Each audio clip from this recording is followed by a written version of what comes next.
There we go. Just getting used to this gyroscopic mouse. Haven't used this thing yet. This is pretty cool, though. Look at that. All right. So, we're going to be talking about how to use ultrasound to pick up a DVT. And we use ultrasound for lots of things in the emergency department. Some things are very difficult, like appendicitis has probably got the most operator dependency of any ultrasound modality. I would say it's up there with the gallbladder is really tough, cardiac stuff. Then on the other end of the spectrum, you've got things like doing procedure guidance, which is really straightforward, I think. The aorta is pretty straightforward. It's a very single vessel, how do you screw that up? And this is one of the other ones over there that I find that people pick up readily. I've been teaching this stuff around the country to attending physicians already working for 20 years of practice, and they all struggle with the gallbladder, but they all are amazed at how straightforward this DVT stuff is. So this is something I know we do rely on our scans for a lot of other stuff that's harder than this, but I find that this is where we end up getting a lot of formal ultrasounds to be safe, I think, because it is a high stakes game. If you miss a gallstone, it's not that big of a deal, but if you miss a blood clot in somebody's leg and it goes to the lung and kills them, that is a big deal. So I can see why there is some trepidation here. That being said, I think so far we haven't had any problems doing this now for about 6 or 7 years, almost 1,000 studies, and so I think it's a pretty straightforward thing to do. So how do you do it? Well, it's pretty straightforward. What you're going to do is you're going to take this linear probe, and the linear probe, it's got this flat area to it, and anytime we can get away with using a linear probe, we will, because it's high frequency. It makes beautiful images because of its high frequency bandwidth, and it's got best resolution. Now, if you notice that there is a bandwidth to it from 5 to 10 megahertz, and that's something to kind of think about, because at the 10 megahertz range, it's really for very superficial structures. And some of these patients who've got large legs, you want to turn it down to the 5 megahertz setting, or what we call the penetration mode. And you do that on the mode setting on the Sonocyte device. You would go from gen to res to pen, and it just toggles. You keep pushing that button, and it keeps going back between gen, res, and pen. What does that mean? Gen means the middle frequency setting. So if the probe goes from 5 to 10 megahertz, generally speaking, it'll fire up at that middle frequency general setting at 7.5 megahertz. On patients who have very large tree trunk legs, you want to turn it down to the penetration mode so you can get the sound to go all the way towards the end of its ability to see, which in a linear transducer is about 5 or 6 centimeters on the penetration mode, because you're down at about 5 megahertz then. Okay, so we had a patient the other day who was really challenging to see, enormous legs that I had over in ED3, and we went to the penetration mode, and we actually got some decent images of her femoral system. The popliteal system was a loss. So in those extreme edges of body habitus, I think it's reasonable definitely to send those patients downstairs to radiology. Now, ultrasound really is the initial screening modality in symptomatic patients. So to think that you can go bed to bed to bed, in patients who are just at risk for DVT like they are in the ICU, but not necessarily with symptoms, the same test characteristics don't necessarily hold up. So it's really great in the symptomatic patient. There's about 500,000 screening exams every year. We know that ultrasound is accurate. It's 95% sensitive, 98% specific in those symptomatic patients. And when you withhold anticoagulation in those patients, it's been shown to be safe. Now, the problem is that in their own literature, radiology has been whining about the overuse of the emergency department, or of radiology, because the majority of these scans, they're screening ultrasounds, and the majority of them are actually negative. And so, taking the patient down to the radiology department, finding a technician, interpretation, to do this 24 hours a day, not available across the country, definitely. I mean, we could do it here at UCI, but we're definitely the exception and not the rule. Most places around the country, because this is so burdensome on the departments of radiology, and I use that term because I found it in their own literature, in a journal that they had published this, they used that term that the ER is burdensome on them.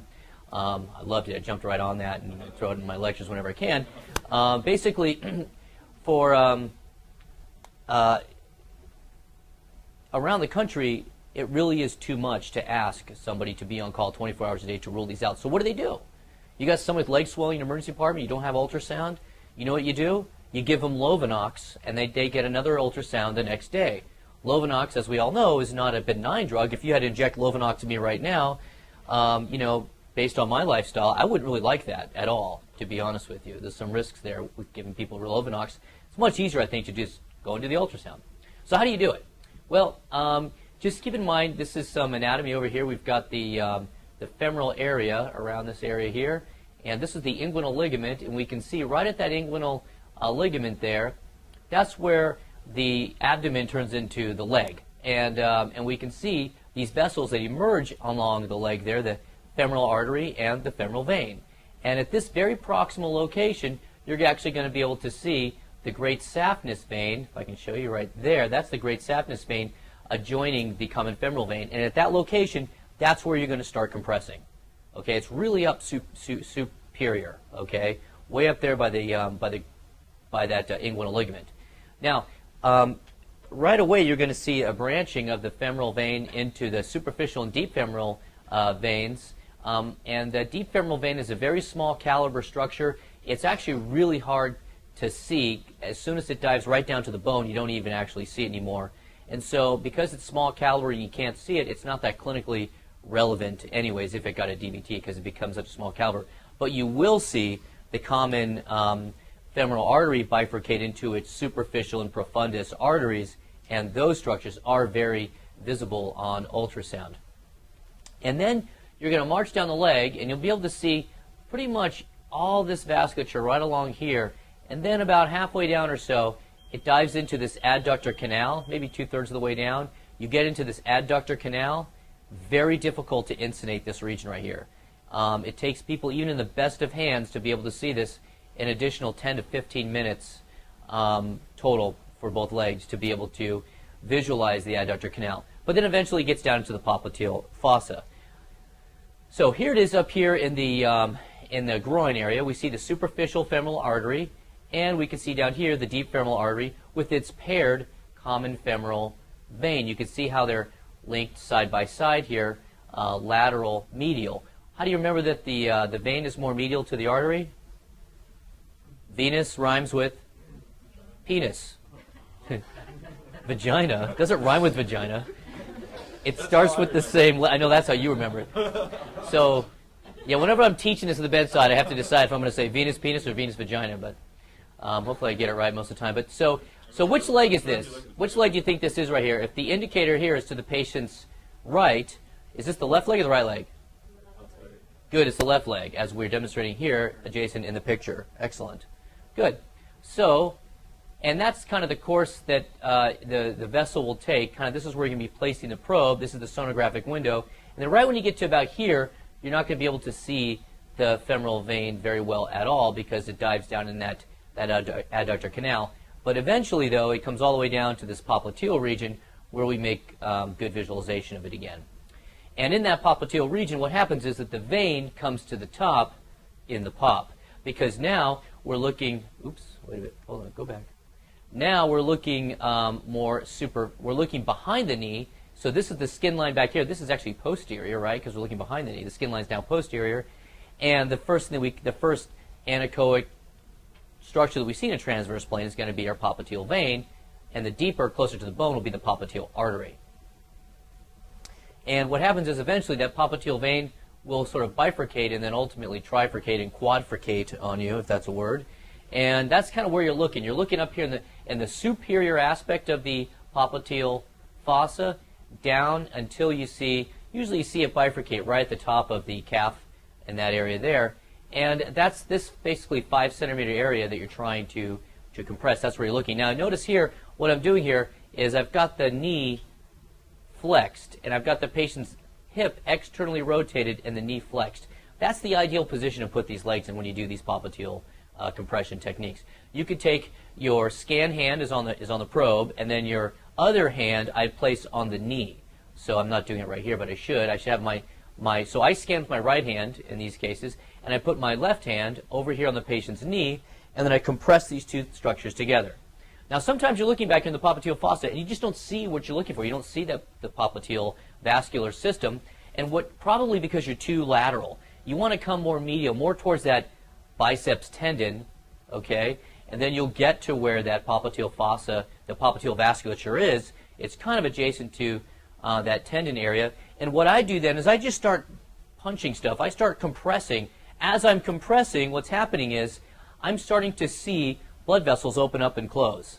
So it's really an active technique. If you just put the probe on there and stand there and stare at it, you may totally be in the wrong place.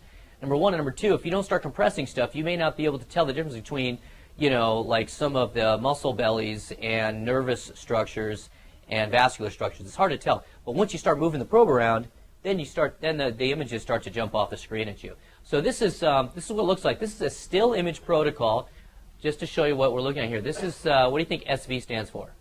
Good, saphenous vein. This is the location right where it dumps into the common femoral vein, and it's just adjacent to the common femoral artery. So venous penis, which leg is this? Right leg, correct. This is without compression, and then down here, this is with compression. Notice this large muscle belly now has come up and basically occluded the two venous structures, and we see the common femoral artery not getting occluded. So this is very proximal, because I see the SAF coming in right there, very proximal. That's the first spot that I would start my compression technique, and according to the ACEP criteria, you're going to walk 5 centimeters distally from this location. And if you do so, you're done, you move on to the popliteal system. We'll come back to that. I just wanted to give you that little preamble. Now, full compression, this is what it looks like in that femoral area. We're looking here. There's no clot. You see this? This thing is easily compressible. Here's the two paired arteries right here. And again, we're at that right leg. Somebody was nice and labeled it for us. And we have nice full compression. You know you're pushing too hard if the artery starts to wink back at you because it's pulsating. So just enough pressure to get the veins to collapse. Good. Now we're going to move on to the what it looks like when we have a clot. You can see now this structure here is not compressible. This clip restarts. We can see over here, we can see the femoral arterial system. We push hard enough, eventually they kind of wink back at us, and then here's our clot. Now here's something to think about. Once you identify that somebody does have a clot in their groin, this clip is just kind of looping itself. But I don't do a lot of teaching at this moment. This is when I stop compressing and I say, okay, this patient's got a clot in their leg. At this point, I need to treat it. And any more perturbation here, it could dislodge the clot. Okay, so this is a situation where once I see a blood clot here, I mean, you could tell this thing is not compressing. It's very obviously a clot, and this is where I want to start thinking about giving anticoagulants and not getting formal radiology ultrasounds, because that's only going to potentially dislodge this clot. I remember a patient, an older man who was having pain in his leg, and the family was using a massager because he was having pain, and all of a sudden he got very short of breath and had thrown the clot to his lungs. Interesting case. Yeah, the massager and the leg pain, massager dislodging the clot, patient gets pulmonary embolism. What's that thing Langdorf always says? The no good deed gone unpunished or something. I forgot how he says it, but that's the kind of the thing. Here, let's massage your groin for you. Next thing you know, you can't breathe. Hey-yo. Now we're in the pop. Are we certified to formally read these? And Are we credentialed as a faculty group to read these? Everybody, I believe, is credentialed except for 2 of the attendings. Everybody else is credentialed to interpret these. The 2 that are not, I'm more than happy to meet with them and get them up to speed on this and get them credentialed.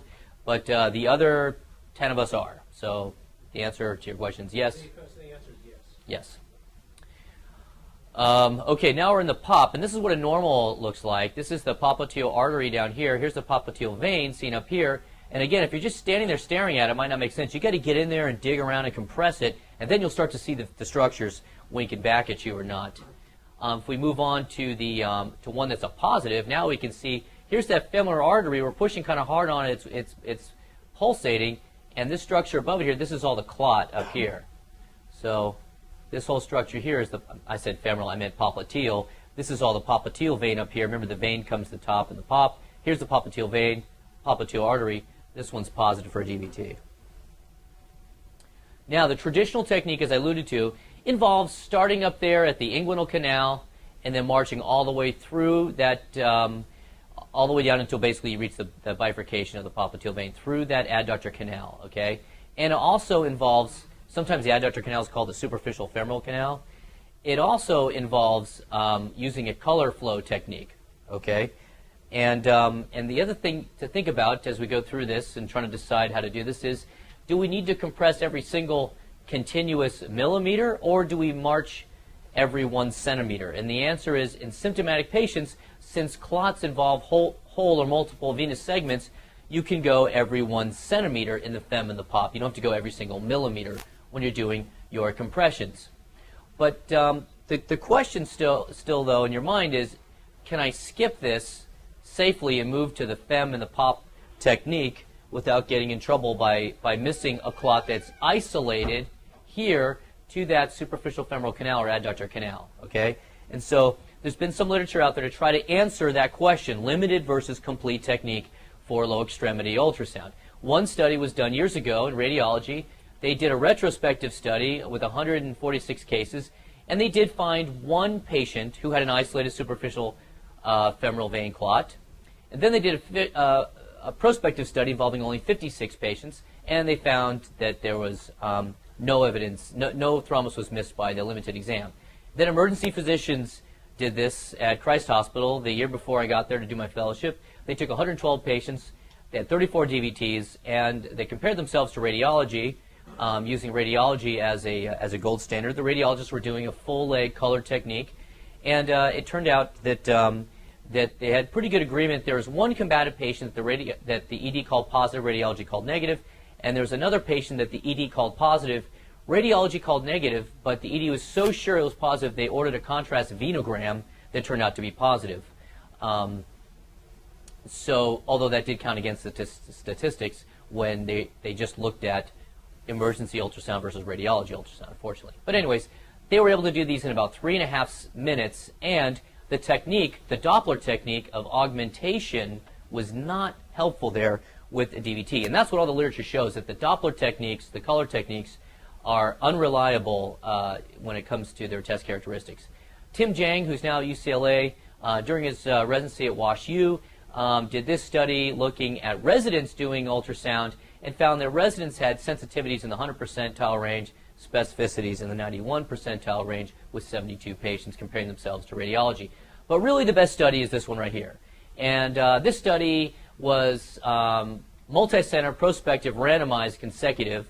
It was involving 22 authors because it was a multi-center study. And basically you fell into two groups.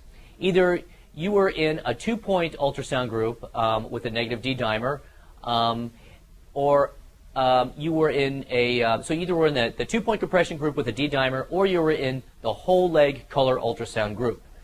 And so if you were in the 2-point compression group, you either had a negative D-dimer or a positive D-dimer. If you had a negative D-dimer, you came back in 3 months. If you had a positive D-dimer, then you came back in a week.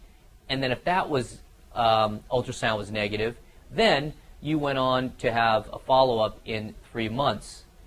So all the patients in the 2-point group got followed up at 3 months. All the patients in the whole leg ultrasound group got followed up in 3 months. Now, what's interesting about the whole leg group is that they also included the calf vein and marched their way all the way down through the calf veins, which they had a term for called axial DVTs. So there were 2,098 patients that got randomized in each group. That's what I mean by this was a good study. They had 1,045 in the 2-point group and 1,053 in the whole leg strategy. And essentially, at the end of the study, there was no difference between the groups. They had the exact same outcomes. And in the whole leg group, they were able to isolate 65 cases here of DVT, of calf vein. These are all calf vein DVTs basically right here. And they didn't treat these patients. They identified them. And nothing happened to these patients. They came back in 3 months, and if they had a progression to a more proximal vein DVT, or if they had worsening symptoms, they came back sooner, and then they got treated. But there was still no difference between the whole leg group that found the calf veins and the 2-point group that did not find the calf veins. Either way, the patients all had the same outcomes, which is another piece. There's been a lot of it, but it's another piece of indirect evidence to suggest that we do not need to treat calf vein thromboses. So, what about Doppler? Doppler or duplex is a term that means the simultaneous ability to look at grayscale ultrasound as well as superimposing color over it, looking at the moving red blood cells, the Doppler shift in frequency of the moving red blood cells. And that term duplex is sort of an old school term, and it means seeing both these things at the same time, which nowadays every single ultrasound machine does duplex. It's sort of a leftover term. Yes, Dr. Schultz. Just back to that one previous slide.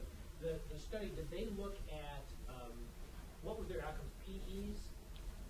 No, just their outcome was DVT. Okay. Was DVT. So they weren't looking to see if there was, with the people with the clots in the calves, if they developed post-fluvitic syndrome or any other. They didn't look at any other morbidity factors for the cathephylitic syndrome. No. So it turns out that with this Doppler, this duplex technique, that it seems like it would be a great idea to be able to see problems with the actual flow of the blood through the vessels. However, when you look at the test characteristics of all the different Doppler or duplex techniques, none of them are good. And they are just not accurate enough to rely upon to say one way the other patient does or does not have a DVT, which is good for us novice sonographers who just want to rely on the grayscale techniques alone and not have to learn these fancy color techniques. That's kind of where I'm going with this. So if you look at any radiology textbook, you'll see that the color techniques have a lot of problems with their test characteristics, whereas the grayscale doesn't. So one of the techniques is augmentation, and we can see here they've got the probe up here in the femoral region, looking at the common femoral vein, and they've got the squeezing of the calf down here, okay? And as you squeeze the calf, here's that common femoral vein here. There's a filling defect, and this is a positive augmentation right now for a filling defect of the common femoral vein. Okay, so that seems pretty cool. Like, hey, why can't we always do this? But it does suggest when you have full color surrounding the entire vessel here that there is patency between the point of compression and the sampling site. However, once again, all the literature shows we cannot rely on this augmentation technique. It just doesn't work. There are other techniques too with Doppler, like spontaneity. You should just see blood spontaneously flowing in the larger vessels without having to compress the calf. It doesn't work. Phasic variation, that as you breathe in and out, you should see changes in the Doppler signal, but again, it doesn't work. What about clot echogenicity? You'd think that you'd be able to just visualize the clot and say, oh, there's a clot. And you did see that a little bit on some of those examples I showed you. However, clot echogenicity is variable. It depends on the transducer that you're using, the frequency it's at, how old the clot is, what the extent of the thrombolytic process is, and sometimes if the blood is moving slow enough, and if you overgain it a little bit, what we used to call poor man's Doppler, we could actually hallucinate a clot there. So slow-flowing blood that's overgained can look echogenic. So you can't rely on this clot echogenicity thing. Here's another pitfall. You can get hung up on the biceps tendon. Especially in really muscular individuals, these muscles back here are hard to compress, and you think you're not able to compress the probe, but it's just getting hung up on these muscles or that tendon back there, and you say, oh, I must have a clot here because I can't compress. Well, maybe you need to get the patient to flex their leg a little bit, relax. Sometimes if you've got an assistant to help you, you can roll them prone and have somebody, tilt their leg up at 45 degrees, 60 degrees or so, and then you can get in there and do your compression to really take the muscle tone off of there. Because any muscle tone at all back there can slow you down sometimes with your compression technique. And then a guy like this who's, really large or really uncooperative or somebody who's covered in stool, these are the patients that we need to refer, because sometimes we just don't have enough horsepower in our machines, our portable machines, to punch the sound all the way down to the vasculature. Here's another problem here. This is when you get in the wrong vein. This is a classic one. This somebody showed me. They said, oh, this is a negative DVT. Well, it turns out this is not a deep vein. This is a calf vein right here, or a muscle vein. This is superficial vein. Notice there's no paired arterial structure with it. It's just kind of all by itself over there. So you got to make sure you see the paired structures.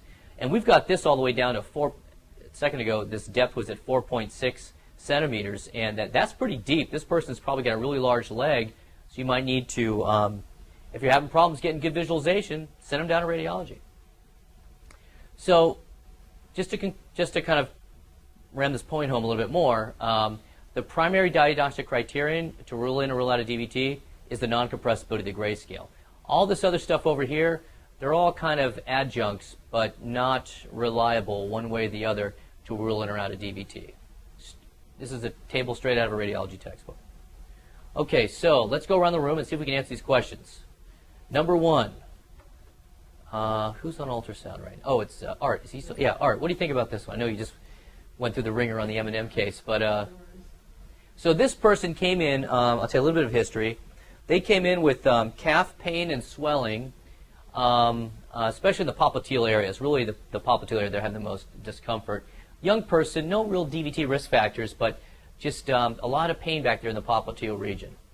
It doesn't look like it's not well demarcated. I don't think it's a vessel. Maybe like a ruptured Baker cyst or something. Yeah, very good. So what does that mean, a Baker cyst? Anybody know what it is? Good. It's an outpouching of the synovium of the joint.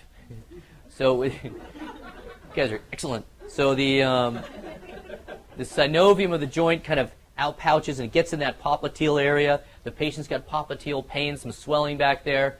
And you look at this thing right away and you want to make sure it's not a aneurysm. Good. So the way I do that is I put a little flow on there, make sure I don't see like this aneurysmal structure back there. That's one of the things I think about in addition to DVT and cellulitis. Yes. Okay, fine. Okay, how about this one? This one's kind of interesting. Who wants to take a crack at this? Wes, you look like you're so awake and ready right now. Yes, sir. Yes. What do you think? So tell me, which leg is this? Tell me which vasculature this is, and what do you think it's positive or negative? Looks like that is the patient's left femoral Correct. area, and it looks like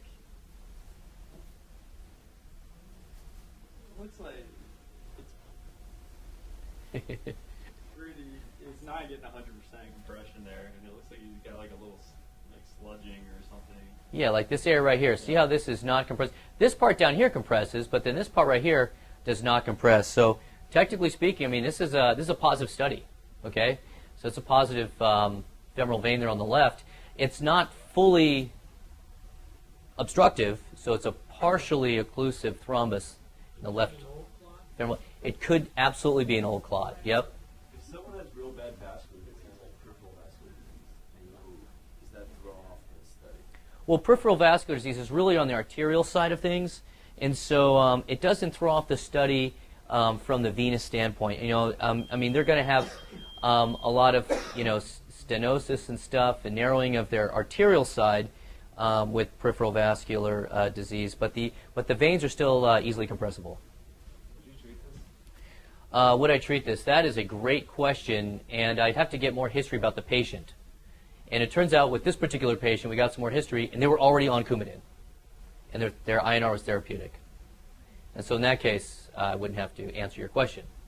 So if this patient came in and they were not being treated, and I saw this, I think, and I had no prior history of this being like a chronic DVT, to really say that if the patient has a history of DVT, to say that they have a new DVT and this isn't a chronic DVT, there's only one way, and that's an interval ultrasound that shows full resolution of the prior DVT. And people say you got to be on Coumadin for at least 6 months for that to happen, or you need to have thrombolectomy. It's confusing. If this patient was never on any anticoagulants and I saw this, I would treat this. My issue is more these people come in like with histories of DVTs in the past. 2 or 3 years ago was treated for 3 or 4 months, resolved, now comes in, so my leg is swollen, and you get this. Yeah. And so it's like, what do you do with that? It's a great question. Clinical conundrum for sure, because to put them back on the anticoagulants, I mean, the anticoagulants have gigantic risks with them, and I really hate to. It's not, you know, just like putting someone on aspirin, but really, you know, anticoagulating them to treat this, and that's a real lifestyle killer right there. So, yeah, I think this would be likely in consultation with somebody, but most likely I would treat that. All right, Dina. What do you think? Hello.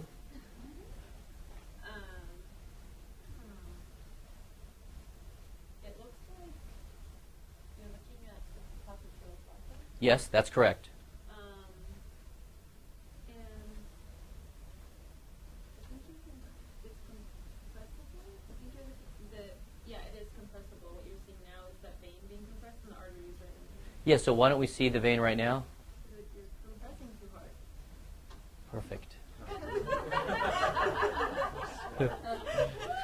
Well done, Dina. She's like, I just took this course 3 months ago. So when you're in the pop, that's what I mean. You got to be bouncing around back there because you may already be pushing too hard. It's pretty easy. It's such a floppy vein. It's easy to have already be compressing it. Excellent. All right, Mervis. Mervilicious. I like that. Looks like we are in femoral region, Correct. right femoral, Right fem. and that area looks compressible, but it looks like a lymph node or something above it. Very good. Yes. Here's that lymph node up there. Excellent. So if you've got a patient, this is nice. Kind of hard to visualize down here. Once in a while we see a good closure there, but I'll tell you what, you got a patient who comes with like leg swelling, it's kind of red, and you're going back and forth. Maybe it's cellulitis, maybe it's DVT, and you're on the fence, and you see good compressibility there, and you see this kidney, what looks like a kidney, a miniature kidney up here. That's what lymph nodes look like. You see a little miniature kidney sitting here in that inguinal area. You can actually put some power flow on there, drop down your PRF in the 800s, 600s, and you will see good flow throughout that whole lymph node. They're very vascular structures. So, Where if that was a DVT, it wouldn't have flow? Is that what you're saying? well, when I first saw a lymph node, I was in my fellowship, Christ Hospital, ran downstairs to radiologist, this guy named Dr. Sokin, really cool guy. I said, hey, this guy's got a cool DVT. And he was very nice how he explained to me that that's not a DVT, that's a lymph node. I will always remember him and respect him for that, his gentleness with me. But I'll tell you, it really, that's what still, right, you see that and you go, well, maybe that's the SAF up there, something coming in. But, it's in that superficial tissue there. You can see it's not in the deeper tissues. So I already forgot your question. I got sidetracked. That was a large DVT. I really appreciate your Yeah, story. yeah. I'll just keep telling stories to DVT distract you from the would question. that likely not light up. It's just all my questions. So your question is, what would it look like if you put flow on it? It would light up. It would be hypercoic. If that was a DVT and you put flow on it and there was flow going to it, does that say this is not a DVT? If there is flow going to it, If I see flow going down here or up here, up there, and you're like, is that a DVT? There's flow. You're like, no, that's definitely not a DVT. okay. So can I put flow on this to tell if that's a DVT or not? Once again, I would caution you to use any of that flow stuff to say something's a DVT or not, because all that literature is so bad for that. The color parameters that you use for the color augmentation and the respiratory variation are way higher PRFs than we're using. Much lower sensitivity. Here you have to turn the sensitivity of the Doppler way up to see any flow in there. So it's like you can't even compare the two. That probably answers your question, but that's how I would use it. Dr. Schultz, you're asking me if I have an example of a lymph node that's got nice flow to it. Not in this talk. I'm trying to be sure this isn't a DVT. You say it looks like a lymph node. Maybe if I see 1,000 of these, I'd recognize it. But yeah, I could see how I think it's a non-compressible vascular. That's the first thing I thought when I saw that first time. Yeah, you basically identify the vasculature down here as separate from this lymph node. See, the vasculature is down here, femoral artery, common femoral vein. If I see that, I don't have to worry about the image above it. That's what I'm saying, yes. So you rule that out by simply seeing the vessel. Seeing the vessels beneath it, yep. And putting it into the clinical context that, hey, this guy's got a red swollen leg. This really, I would expect to see a lymph node there. Yeah, you have to go back and examine it. It's in the hands of the clinician. That I know, when all else fails, you have to do the labs and the x-rays, then you got to go there. got to go look at the patient once in a while. I know. Sometimes I get sucked into. Okay, now, Austin. Austin, Yeah, so this looks like what leg? probably the left leg. What do you guys think? I would say incorrect. It's the right leg. Because, why do I say that? Because this is the artery right here, the femoral. This is a little old lady. She's got a little tiny femoral system. Our depth is too deep. I would decrease our depth. But that's the femoral artery right there. This is the femoral vein, common femoral vein. What's the one on the right there that's being compressed? This thing right here. No, to the lower left. Where, down here? Yeah, it looks like it's opening up and closing.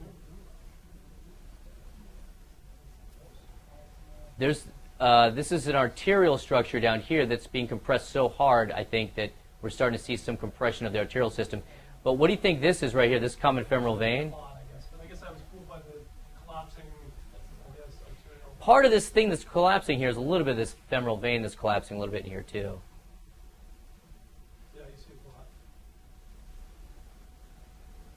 I mean, can you guys see how this is a collapse? I picked ones that were really hard. Most of these are super obvious. But I wanted to pick some ones that were the ones that I struggled with so that you could kind of get a feeling for the other end of the spectrum there. So that's basically it. You start in the fem, you go down about 5 centimeters, and you go to the pop, you go down 5 centimeters. And it's the grayscale compressibility. Now, the way I do it is I go down until I don't see it anymore, because it only takes me another 10 seconds or so of marching until I get maybe halfway down the leg. And it gives me a little bit more practice with it and some teaching and stuff like that. So I go down until maybe about halfway down the leg until I don't see it anymore. If I keep seeing it, sometimes I go right through that superficial femoral canal, in that adductor canal, if I keep seeing it. But usually I don't. 90% of the time I lose it somewhere halfway down the leg, and then I go to the pop, and then I go to the other leg. And so, but technically speaking, it's that 5 centimeter distance up there. Any questions about that stuff? Other questions?